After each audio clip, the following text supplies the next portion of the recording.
Bonjour, le 11 mars 2011, le Japon connaissait l'une des pires catastrophes de son histoire. L'année d'après, 20 minutes montre, avec une de manga, comment le drame a marqué la vie et la culture nippone.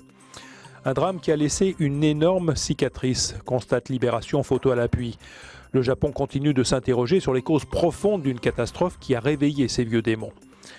Un an après, le sentiment antinucléaire a pris de l'ampleur, souligne Métro, et le drame profite aux Yakuza. Pour la reconstruction, la mafia japonaise procure de la main-d'œuvre recrutée parmi les SDF et les marginaux, car peu de Japonais sont prêts à effectuer un travail dangereux et mal rémunéré.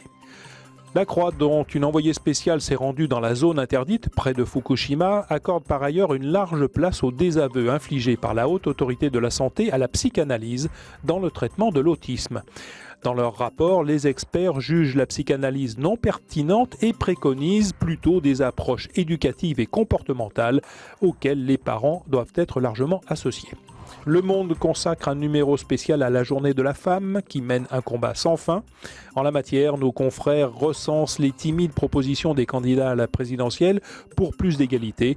Les féministes critiquent les silences de l'UMP et la frilosité du Parti socialiste.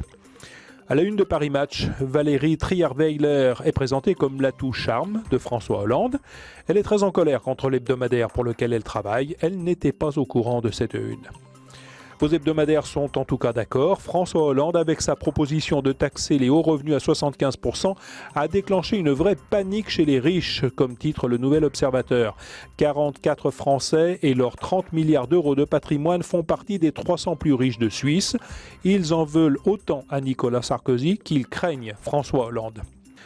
Dans Le Point, sous le titre « Pas de pitié pour les riches », Pierre-Antoine Delhomme considère que c'est une idée économique forte dans une campagne qui en manquait, mais ce n'est pas le meilleur moyen de combattre la pauvreté, car elle aura un vrai impact sur la croissance. Marianne se propose de raconter cette semaine où le système Sarkozy s'est effondré, puisque désormais le président parle de défaite. Nicolas Sarkozy, annonçant qu'il se retirerait de la politique s'il n'était pas réélu, a inspiré ce dessin à Plantu à la une du Monde. Bon week-end.